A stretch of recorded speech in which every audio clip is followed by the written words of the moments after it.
Halo semuanya, kembali bersama kami. Kami dari kelompok 2 akan mempresentasikan materi yang berkaitan dengan hukum kontrak, asas-asas dalam hukum berkontrak. Baik, perkenalkan, nama saya Paulinus Afra dan teman saya. Nama saya Philip Leskodat. Nama saya Bernardo Tonis. Jadi kami bertiga akan mempresentasikan materi berkaitan dengan asas-asas dalam hukum berkontrak. Simak videonya.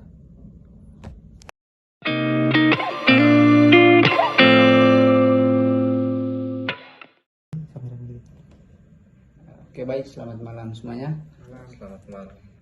Terima kasih atas kesempatan dan waktunya sehingga kita bisa berkumpul di tempat ini dalam keadaan sehat. Nah, pada kesempatan ini kita akan membahas materi kita yang sudah diberikan atau sudah dikerjakan kemarin, yaitu berkaitan dengan asas-asas dalam hukum kontrak. Kira-kira ada 5 asas umum yang ada dalam hukum kontrak yang sekarang kita pelajari. Jadi kira-kira bagaimana dari teman-teman mengenai asas-asas tersebut. Untuk yang pertama itu kan asas konsensualisme. Jadi mungkin ada yang masih ingat atau masih bisa memahami apa itu asas konsensualisme. Ya, menurut saya asas konsensualisme itu terkandung dalam ketentuan pasal 1320 ayat 1 KUHP Perdata yang menyatakan bahwa suatu perjanjian sah jika terdapat kesepakatan di antara para pihak yang nantinya mengikat para pihak. Berdasarkan asas konsensualisme itu, dianut paham bahwa sumber kewajiban kontraktual adalah bertemunya kehendak atau konsensus para pihak yang membuat kontrak.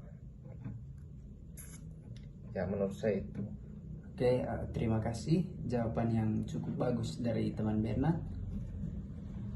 Oke, jadi saya juga sepakat berkaitan dengan asas konsensualisme yang mengikatnya suatu perjanjian, bahwa perjanjian itu harus ada yang mengikatnya, seperti yang teman bilang tadi pada pasal 1320 di dalam KUHP Perdata. Jadi mungkin itu untuk asas yang pertama dari kelompok kita.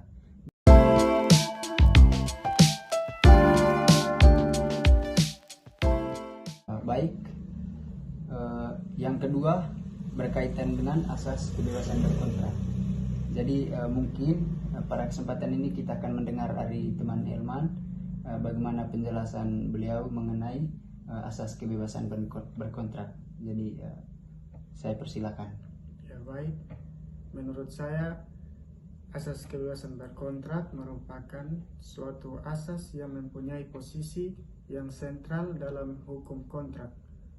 Meskipun tidak dituangkan menjadi aturan hukum, tetapi asas kebebasan berkontrak ini memiliki pengaruh yang sangat kuat di dalam hubungan kontraktual di antara para pihak.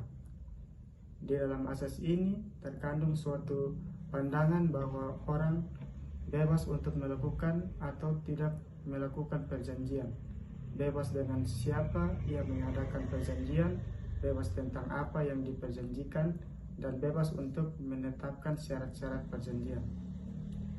Oke, baik, terima kasih jawaban dari teman Ilman. Saya sangat setuju sekali dengan jawaban dari teman berkaitan dengan asas kebebasan berkontrak. Di sini juga dijelaskan bahwa dalam buku 3 itu menganut sistem terbuka, yang artinya hukum memberikan keleluasan kepada para pihak untuk berkontrak.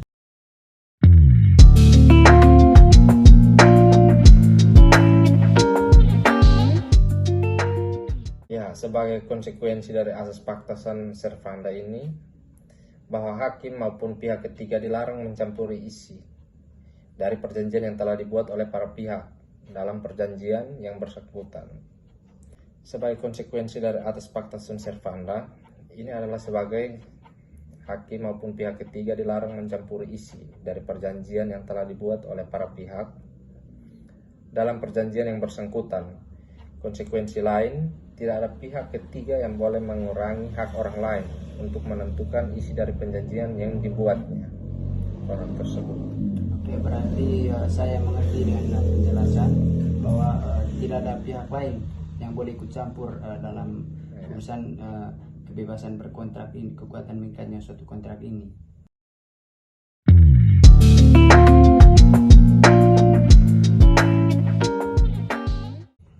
Baik, untuk berikutnya berkaitan dengan asas itikat baik. Jadi mungkin pertama-tama saya kembalikan kepada teman saya Elman berkaitan dengan asas itikat baik.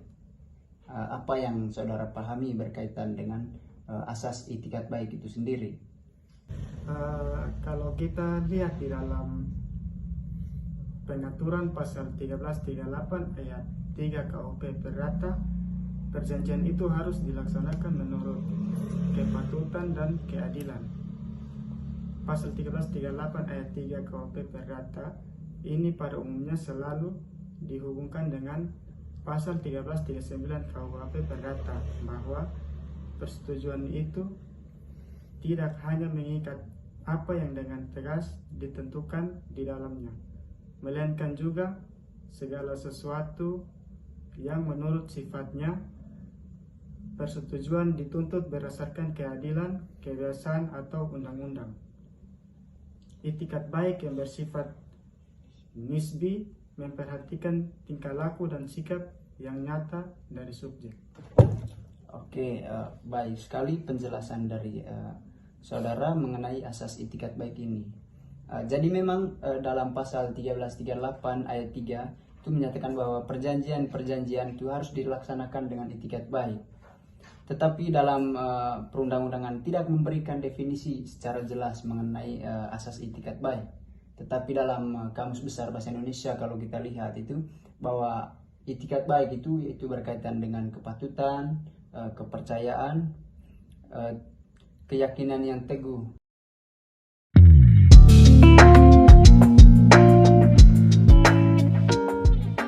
Jadi menurut saya asas kepribadian atau personality merupakan asas yang menentukan bahwa seseorang akan melakukan dan membuat kontrak hanya untuk kepentingan perseorangan saja. Hal ini dapat dilihat dalam pasal 1315 dan pasal 1340 KUH Perdata. Pasal 1315 KUH Perdata menegaskan bahwa pada umumnya seseorang tidak dapat mengadakan pertikaian atau perjanjian selain untuk dirinya sendiri. Inti ketentuan ini sudah jelas bahwa untuk mengadakan suatu perjanjian, orang tersebut harus kepentingan dirinya sendiri.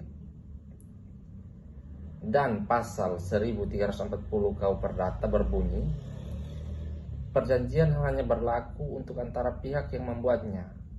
Hal ini mengandung maksud bahwa perjanjian yang dibuat oleh para pihak hanya berlaku bagi mereka yang membuatnya. Namun demikian, ketentuan itu terdapat pengecualian sebagaimana diinstruksi dalam pasal 1317 KUH Perdata yang menyatakan dalam pula perjanjian yang diadakan untuk kepentingan pihak ketiga bila suatu perjanjian yang dibuat untuk diri sendiri atau suatu pemberian kepada orang lain mengandung suatu syarat semacam itu.